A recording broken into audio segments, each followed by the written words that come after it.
Magandang gabi pong muli sa lahat ng kasama natin dito sa ating live discussion at tayo po ay magpapatuloy sa ating pagtalakay sa gabing ito.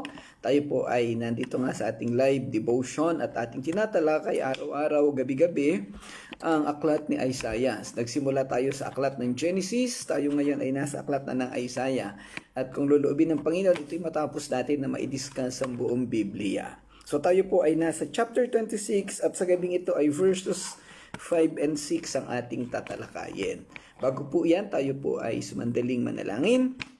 Ama naming Diyos na dakila sa lahat, salamat po muli Ama sa gabing ito. Sa patuloy na pagkakaloob ng oras, ng panahon, ng koneksyon ng internet upang kami patuloy na makapagbigay ng pag-aaral para sa iyong mga salita. Samahan mo kami sa gabing ito, maging ang mga tao, kapatid, kaibigan na makakasama namin sa gabing ito. Salamat po, dakilang Diyos. Patuloy mo kami pagpalain at gabayan at ikaw ay aming maparangalan. Sa pangalan ng Panginoong Hesus. Amen. Okay, maraming salamat. Magandang gabi, Tess. At si Kim, I think nandiyan din si Kim. So tayo po itatalakay, again, chapter 26 ng aklat ng Isaiah. Nasa verse 5 and 6 tayo ngayon. Kagabi na simulan natin, yung napag-aralan natin kagabi, yung verse 3 and 4, and then noong Sunday ay verse 1. So yung kagabi, yung verse 3 and 4 ay tumutukoy sa perpektong kapayapaan na ibibigay ng Panginoon sa mga tao na sa Kanya ay mananampalataya. Magandang gabi, Pastor Claude. Yung mga taong sa kasalukuyang panahon ay nananampalataya sa Panginoong Hesus, pagdating ng takdang panahon, sila yung makakaranas ng perpektong kapayapaan o yung perfect peace na binabanggit doon sa verse 3. At kasama nito yung mga maliligtas na mga Israelita sa panahon ng kapighatian o yung Great Tribulation. Paano at saan mangyayari ang perfect peace na ito na binabanggit sa verses 3 and 4? Ito ay doon sa panahon ng Millennial Kingdom o yung panahon o yung kaharian kung saan ang direktang mamamahala at mangunguna ay ang Panginoong Hesus. Ito yung binabanggit pa rin sa bagong tipan ng tanong ng mga apostol sa kanya na i-establish na ba niya ang kaharian niya sa lupa. So ito yung Millennial Kingdom. Ano po? Puro pawang kapayapaan, kagandahan ang mangyayari at mararanasan doon ng mga mananampalataya dahil inubos na ng Diyos ang mga kasamaan sa mundo. Inalis na ang kasalanan, yung mga elemento, mga tao, mga demonyo o na nagbibigay ng mga kagipit at kahirapan sa mundo ay pawang inalis na dahil ito ay iginapos at itinali doon, ikinulong doon sa bottomless pit. At ito'y mangyayari sa loob ng 1,000 taon. Kaya ang larawan ng mundo sa panahon na ito ng Millennial Kingdom ay pawang kapayapaan, katiwasayan, kagandahan. So magsisimula dito yung walang hanggang papuri ng mga tao sa Panginoong Diyos. Ang Panginoong Hesus ay maghahari sa lupa at ang kasama niyang maghahari ay tayong mga mananampalataya.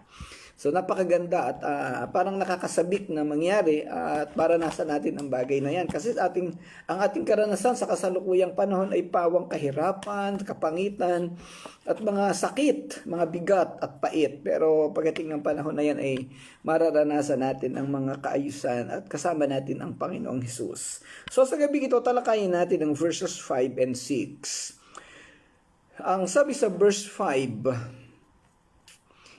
ibinababa niya ang mga nasa itaas. Ibinabagsak niya ang lungsod ng kanilang tinitirhan hanggang maging alabok ang mga pader nito. Sasalin sa King James, He humbles those who dwell on high. He lays the lofty city low. He levels it to the ground and casts it down to the dust. So ayan, so ito ay pamilyar na aralin sa atin ang binabanggit sa talatang ito. Magandang gabi, Geraldine Lasap, no? Yan. Salamat kapatid sa pagsama sa ating talakayan.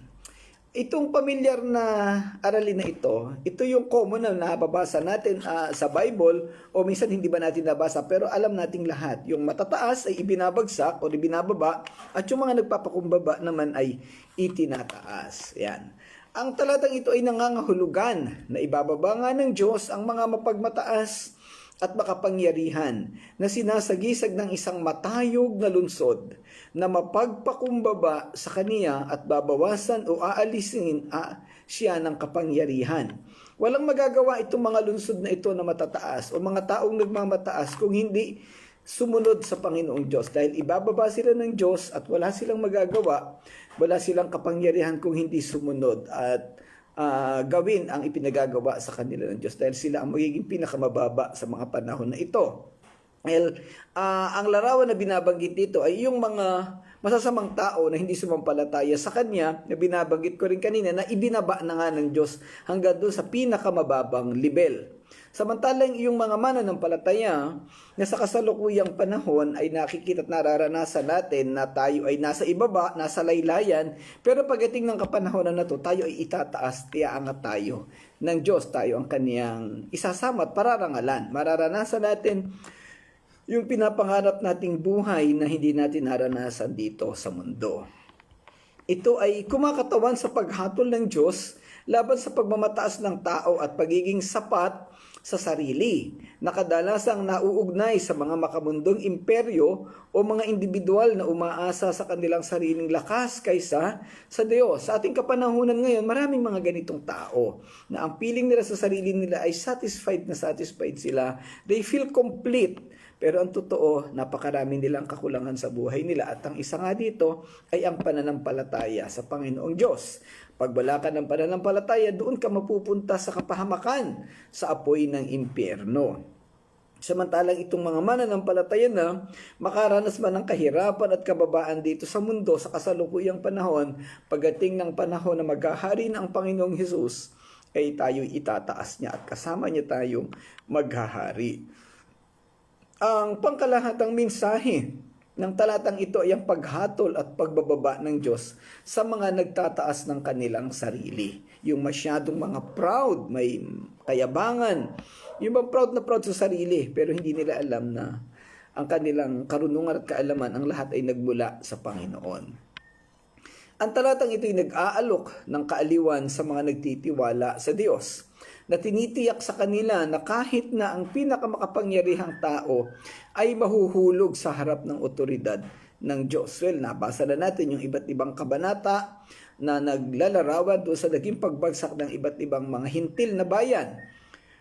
Simula sa chapter 13 hanggang chapter 23, andun yung Babylonia, yung Tiro, yung Moab, yung Pilisteo or Philistines, and then yung Ethiopia, Ehipto at iba pa. So lahat sila ibinagsak ng Diyos at sila yung nagre-represent sa mga bayang hintil na mayayaman, maimpluwensya pero nagmamataas at hindi sumusunod sa Diyos. Bandang huli, sila ay ibinaba ng Panginoon at sila ay pinarusahan. Ipinapahayag pa rin ng talatang ito. By the way, ang talatang ito ay awit. Ito yung mga awit na aawitin ng mga Israelita doon sa panahon ng Millennial Kingdom. Ayan. So ipinapahayag ng awit ng propeta kung bakit dapat magtiwala sa Diyos ang mga tao ng Panginoon. Ang pagtitiwala sa Panginoon ay magdadala sa magdudulot sa mga bansa na makapasok sa kanyang matibay na lungsod. Nagdudulot ito ng perpektong kapayapaan sa mga taong nakatuon ang isipan sa Diyos. Ang kapayapaang ito ay dahil ang Panginoon ang kanilang hindi nagbabagong pundasyon, at ang lahat ng kaayusan at kapayapaan sa mundo at sa kalangitan at saan mang lugar ay sa Kanya lamang nagmumula.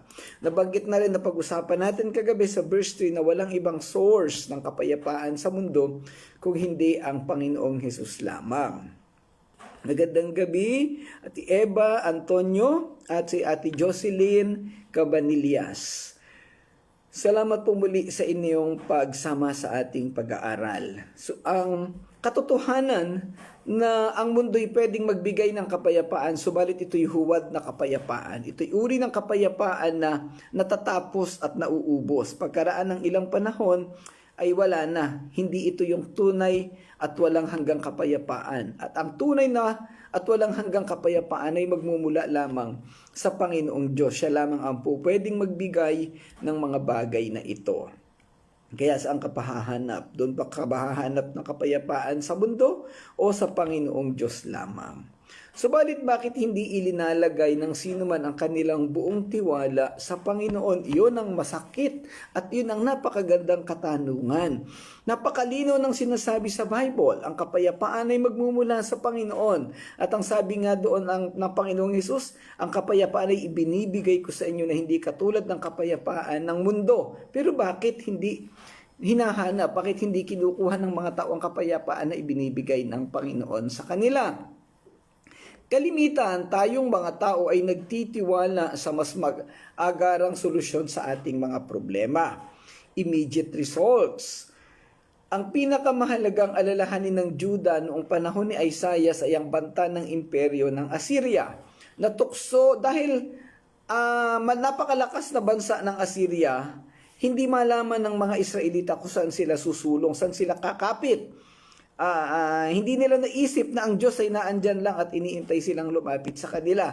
So ano ang ginawa ng Juda o ng mga Israelita? Natukso ang mga pinuno na lutasin ang problemang iyon sa pamamagitan ng pakikipag-ugnayan o pakikipag-alyansa sa iba't ibang bansa sa kanilang paligid. Sa Ehipto, sa Ethiopia at sa iba't iba pang bayan.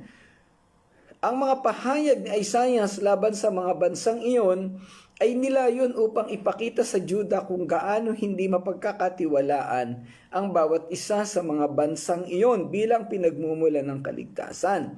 Nais niyang alisin ang anumang katiting na pagdududa na ang Panginoon lamang ang tanging tunay na seguridad na maaaring mapaghinga ng tulong o maasahan ng sino man.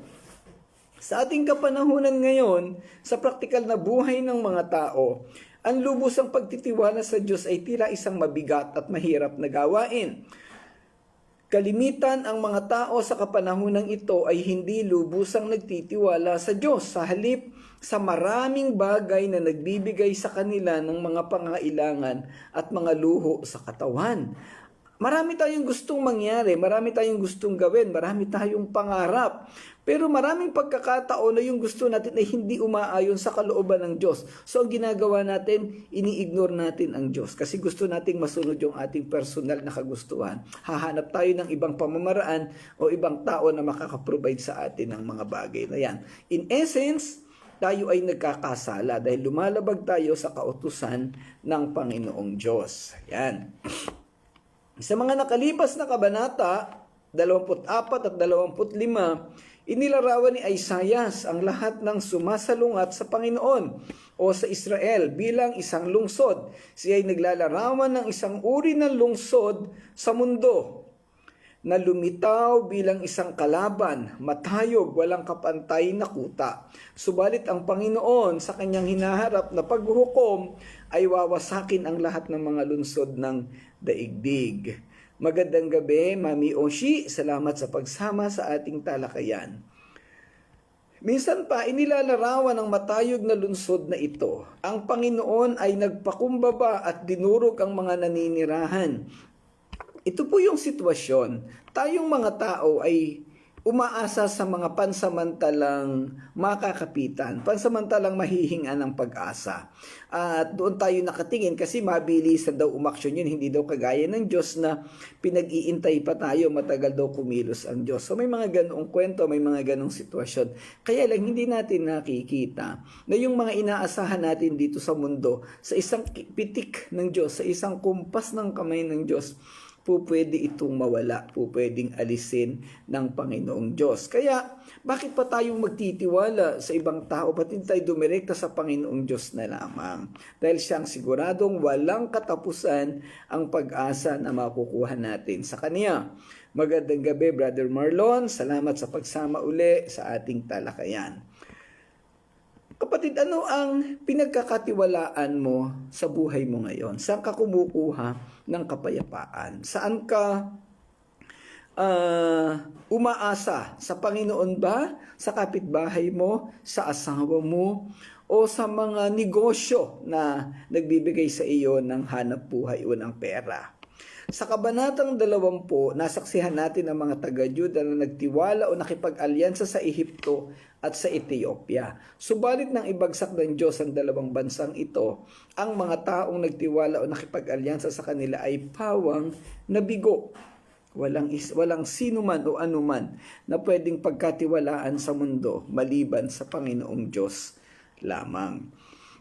Gayunpaman, nagbabala rin si Isaiah tungkol sa pagmamataas ng mga naninirahan sa mga lungsod na ito, na naniniwala sa kanilang sarili na ligtas at hindi matitinag ng sinuman. Ang mensahe ng propeta ay isang malinaw na babala tungkol sa mga kahihinatnan ng pagmamataas ng tao at pagiging sapat sa sarili, self-sufficiency. Pati na rin ang isang paalala ng pinakamataas na otoridad ng Diyos sa lahat ng makalupang kapangyarihan. Ang mga imahe sa talatang ito ay makapangyarihan at nagbibigay diin sa pansin-pansing kaibahan sa pagitan ng taas ng tagumpay ng tao at ng mapagpakumbabang kapangyarihan ng Diyos. Ang paglalarawan ng pagpapababa ng Diyos sa mga nananahan sa kaitaasan at pagpapababa sa matatayog na lungsod ay naghahatid ng diwa ng banal na paghatol at pakikialam.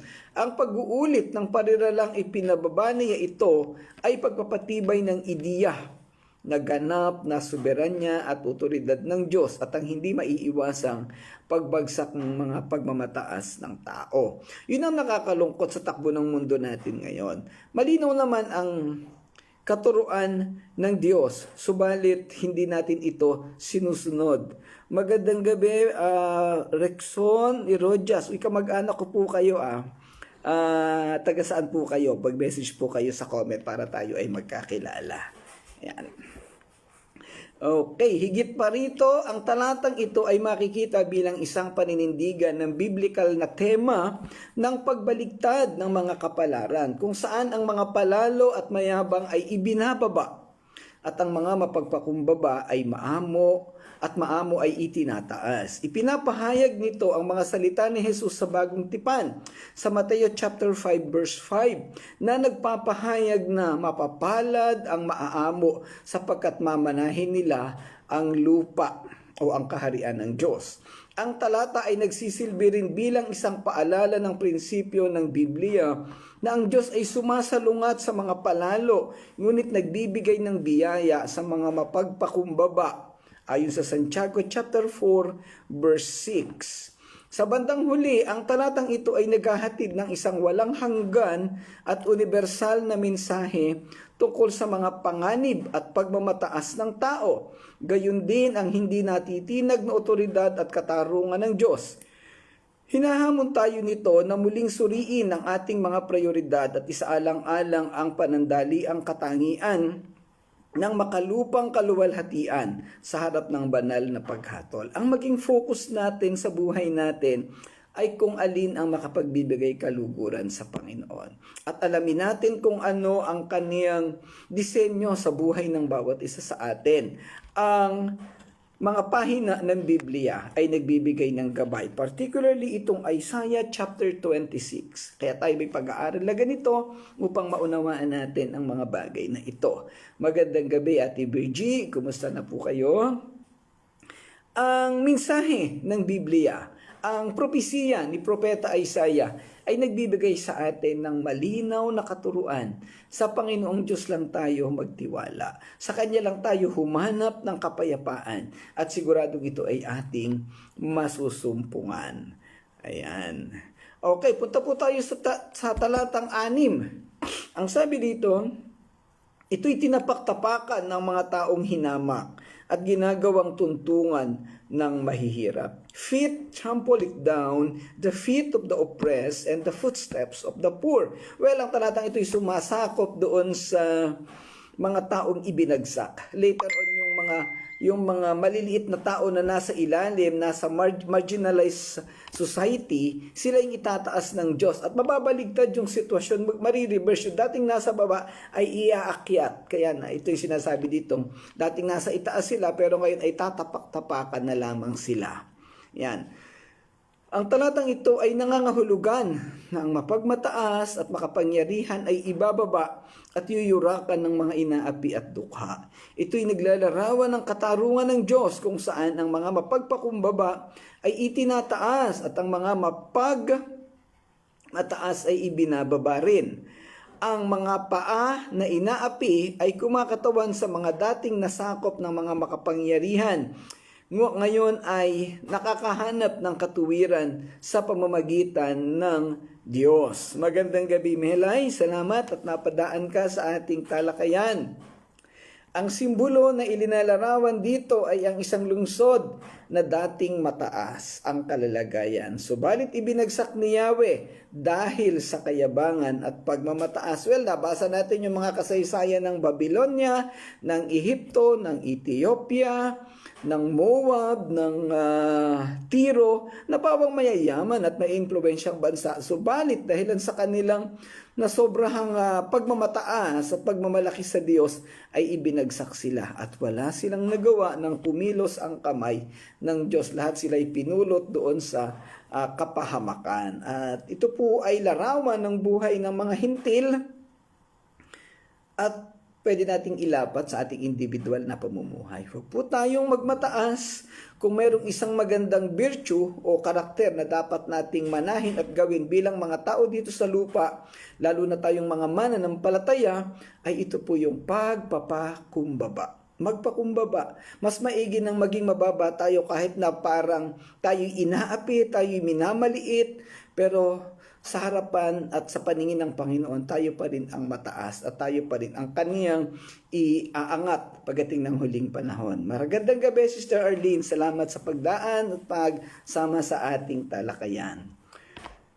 Pinapakita dito ang nabaligtad na kapalaran ng buhay ng mga tao, lungsod o mga bansa. Nung una, inaapi ang mahihirap at walang kakayahan. Subalit sa pagkakataong ito, sila naman ang itinaas at inaruga ng Diyos. Nung unay nagmamalaki ang mga mayayamang bansa at lungsod. Subalit sa kapanahon na binabanggit sa talatang ito, sa propesiyang ito ni Propeta Isaiah, sila ay ibinagsak at pinarusahan ng Diyos. Ipinapakita ng talatang ito na ang mga tao ng Panginoon ay dapat maglagay ng kanilang buong pagtitiwala at pag-asa sa Kanya lamang. Ang matayog na lungsod ay tila isang hindi mapigilang puwersa mula sa makalupang pananaw. Ang lungsod na ito ay nagpapahiwatig ng kaligtasan, seguridad at kaligtasan mula sa pinsala. Magandang gabi, Pastor Dan. Salamat sa napadaan ka sa ating talakayan. Sa huli, wawasakin ng Panginoon ang matayog na lugar na iyon at ang maling seguridad na dulot nito. Tanging ang sariling lungsod ng Panginoon ang magiging matagumpay at matiwasay sa huli at magpakailanman. So saan pa tayo hahanap ng dapat nating panigan at kampihan kung hindi ang Panginoong Diyos lamang na siyang maaaring makapagbigay sa atin ng walang hanggang pag-asa, ng walang hanggang tibay, at hindi tayo nito ibabagsak dahil siyang may hawak-hawak sa atin. Pag tayo humawak doon sa mga temporaring kalakasan at pag-asa dito sa mundo, pagdating ng panahon, siya ay makakasama din nilang babagsak. Ang mga dating matatayog na lungsod ay hindi lamang itatapon kung hindi yuyurakan pa ito ng mga paa at pinakamaliit na mahalagang tao sa lupa. Ito yung nakakahiya at magiging pangit na sitwasyon. Dating nagmamalaki sila dito sa mundo, matataas, mayayaman, may impluwensya. Pero pagdating ng takdang panahon, sila yung nandun sa ilalim at sila yung tatapak-tapakan ng mga taong inaapi nila. Well, hindi naman magandang pananaw na baka tayo ay matuwa dahil pagdating ng panahon sila naman yung ibabagsak namin. Hindi naman magandang karakter o katangian yun ng mga Kristiyano, ng mga mananampalataya. Kaya lang, yun po yung katotohanan at realidad kasi talagang mababaligtad ang sitwasyon. Symbolical po ang sitwasyon na binabanggit na sila ay tatapak-tapakan. Hindi po yung literal na mangyayari. Kung hindi, sila'y mapupunta lamang sa pinakamababang kalalagayan at tayong mga nanampalataya at kumapit sa Panginoon ang nandun sa itaas na bahagi. Sila ay nandun sa bottomless pit, ipinatapon at iginapos doon ng Panginoong Diyos habang tayo ay nandito sa itaas, dito sa lupa at nagsiselebrate ng buhay na mapayapat masagana sa piling ng Panginoong Diyos. Sa talatang ito, muli ginamit ang imahe ng paa at mga paa ng dukha at mga hakbang na nangangailangan ng naghahatid ng isang pakiramdam ng pagtatagumpay ng dating mga maliliit na taong inaapi. Ang mananakop o ang mga may hawak ng kapangyarihan at otoridad ay kadalasang kinatawan ng kanilang mga paa. Lumalakad sila sa mga nasakop na teritoryo na sumisimbolo sa pangingibabaw at kontrol. Subalit sa talatang ito, ang mga sitwasyong ay nabaligtad. Ang mga paa ng dukha at nangangailangan na ang yayapak sa mga dating nang aapi. Yun nga, binabanggit natin kanina na mababaligtad ang sitwasyon. Ang sitwasyong ito ay larawan ng mensahe ng pag-asa at katarungan para sa mga dating inaapi at nasa mababang kahalalagayan sa lipunan. Pero wag naman po natin kasabikan mga kapatid na, sana dumating na yung panahon na mabaligtad na ang mundo para itong nang aapi sa akin ay tatapakan ko na. Wag naman pong ganun kasi hindi naman yun magandang kaisipan, hindi magandang puso ng isang tunay na mananampalataya. Sabalit, ang pagbaligtad na ito ay hindi lamang isang pisikal na pagkilos ng pagtatagumpay, kundi isang espiritual din. Ito ay nagsasalita sa ideya na ang mapagpakumbaba at maamo ay magmamana ng lupa gaya ng ipinapahayag mismo ni Jesus sa Sermon sa Bundok or Sermon in the Mount sa Mateo chapter 5 verse 5. Ang talatang ito ay isang paalala na ang katarungan ng Diyos ay hindi naaayon sa mga pamantayan ng mundo. Ito ay isang katarungan na itinataas ang mababa at ang mapagpakumbaba habang ibinabagsak naman ang dating mga mapagmataas. Kung titingnan ng historical at kultural na konteksto ng talatang ito, makikita natin ang mga Israelita ay mga tao na nakaranas ng pang-aapi at pagkatapon. Hindi sila estranghero sa malupit na katotohanan sa mga bansang sinakop at pinahirapan ng ibang bayan. Ang talatang ito ay magiging partikular na makabuluhan sa kanila dahil nag-alok ito ng pag-asa sa gitna ng kanilang pagdurusa. Nagsilbi itong paalala na bagaman sila ay naaapi sa loob ng ilan o ng mahabang panahon, ang kanilang pangwakas na tagumpay ay tiniyak ng Diyos ng katarungan at katuwiran.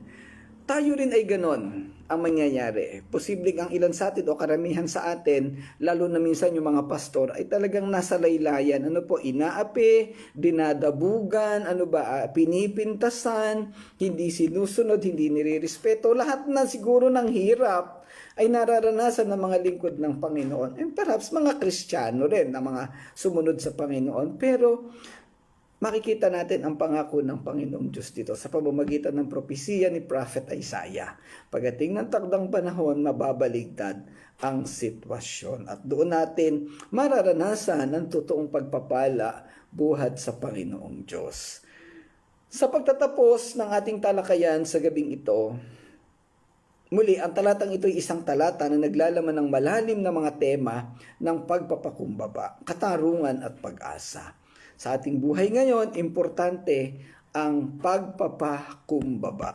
Kahit na ikay apihin, kahit na ikay maging magmukhang kaawa-awa, importante pa rin mamuhay tayo na nagpapakumbaba. At pagdating ng panahon, hayaan natin ang Diyos ang mag-angat o magtaas sa atin.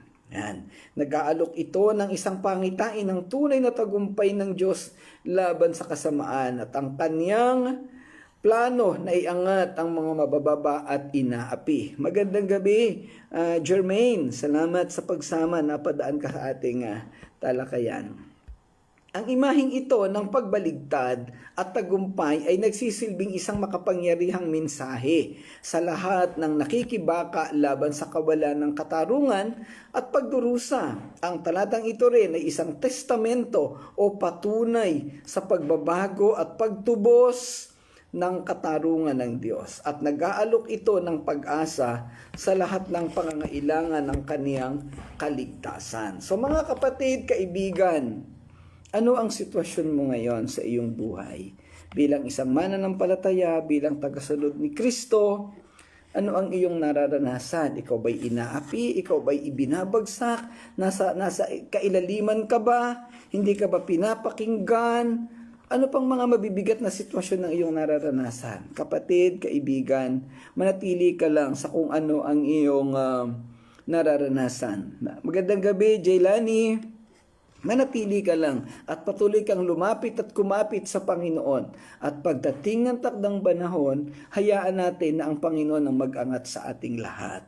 Huwag tayong maging mapagmataas, manatili sa atin ang pagiging mapagpakumbaba. Dahil ang isang pagiging mapagpakumbaba ay larawan ng isang tunay na mananampalataya. Samantalang ang pagmamataas ay larawan ng isang huwad na mananampalataya. Mga kapatid, salamat po sa inyong pagsama sa gabing ito. Salamat sa inyong pagsubaybay.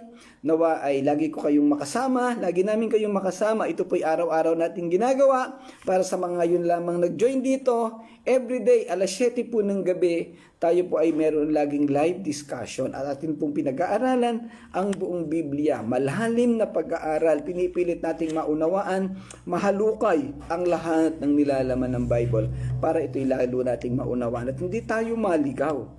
Ang buhay ng isang tunay na mananampalataya dapat ay puno ng pag-aaral. Dapat ay puno ng pagkatuto sa salita ng Diyos. Huwag po tayong manahan doon lamang sa naririnig natin sa mga pastor tuwing Sunday na sa preaching lamang. Pero syempre, napaka-importante ng preaching. Nandiyan si Pastor Dan, Pastor Claude, ako po, meron tayong mga messages na binibigay pag Sunday. Pero alam niyo po, hindi yun sapat. Hindi sapat na ganoon lamang ang ating marinig. Dapat araw-araw meron tayong pag-aaral na ginagawa. Ang iba'y naggagawa ng daily devotion, nagsusulat sa notebook. Pero ang tanong po kasi sa daily devotion, naunawaan mo ba ng totoo ang iyong binasa? Baka naman kasi na-motivate ka lamang ng magandang sinasabi sa salita pero hindi natin naunawaan kung anong talagang malalim na ibig sabihin. So nakakatakot po yung ganun. Kasi baka ma-misinterpret mo ang salita ng Panginoon. Baka isipin mo ay puro positibo ang mangyayari sa buhay mo, pero in reality ay hindi naman. So, mas maganda na mayroong gumagabay sa pag-aaral natin sa araw-araw. So, kung kayo po ay may pagkakataon, always welcome po kayo na mag-join dito sa ating daily live devotion. Alas 7 po ng gabi. Normal, natatapos tayo 7:30. Yun pong discussion na ginagawa namin ay nasa 30 minutes lamang po every day. So 2 to 3 verses, depende po sa segment, sa pagkakaugnay-ugnay ng mga talata. At ito po ay pipinipilit nating laging magawa, maisaayos sa biyaya at gabay ng Panginoon. So maraming salamat ulit mga kapatid, mga kaibigan, sa inyo pong pagsama. Samahan po ninyo ako sa pagwawakas sa pamamagitan ng panalangin. Ama naming Diyos na dakila sa lahat, salamat po muli Ama sa gabing ito, sa iyong pagsama at paggabay sa amin, sa pagkakaloob ng oras, ng talakayan, sa pagkakaloob ng kaayusan, ng koneksyon ng internet, at sa mga tao, mga kapatid at kaibigan na nakasama namin. Salamat Amang Diyos. Pagpalain mo po silang lahat, gabayan, matuto sa talakayang ito at magkaroon ng tunay na buhay na walang hanggan na nakalaan lamang sa iyo. Sa iyo sila humanap ng kapayapaan at ng katiwasayan, sa iyo magsipagtiwala, Panginoon. Salamat po Amang Diyos, naway napapurihan ka namin sa gawain pong ito. Sa pangalan ng Panginoong Hesus, ito po ang aming samo at dalangin. Amen. Amen. Okay. Magandang gabi po uli sa inyong lahat. Salamat po sa inyong pagsama. Sa mga medyo nahuling mag-join, pwede naman pong panoorin yung ating mga videos. Naka-record po yan diyan sa Facebook. Magandang gabi po sa inyong lahat. Pagpalain kayo ng Panginoon. To God be the glory. Bye-bye po.